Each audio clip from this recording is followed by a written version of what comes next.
இந்த முதலமைச்சர் ஸ்டாலினுக்கு விழுப்புரம் மாவட்ட மக்கள் மீது என்ன வெறுப்பு, இந்த மாணவர்கள் மீது என்ன கோபம்? அவர்தான முன்னரே அவர் அனுமதியை பெற்று இன்னைக்கு பல்கலைக்கழகத்தை மூட முடிந்த திமிரு ஆணவம் அகமாவும் அதெல்லாம் அடங்கி ஒடுங்கி போச்சு.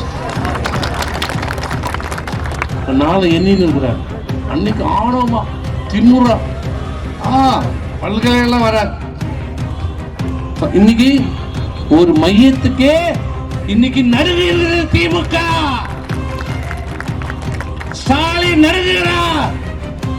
ஸ்டாலின் அனுமதி வாங்கி இன்னைக்கு திறந்திருக்கிறது என்றால் ஸ்டாலினுடைய அச்சம் பயம் நிலைமை வெளியில் தான் பேசுகிறது.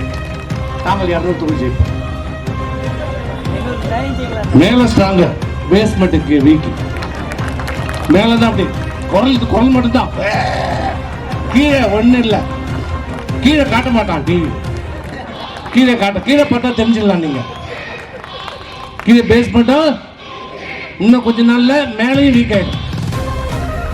இதுதான் திமுக. விரைவில் 2026 சட்டமன்றத்திலே முழுக்க இந்த ஸ்டாலின் சரணடைவார். அதுக்கு எடுத்துக்காட்டுதான் இது.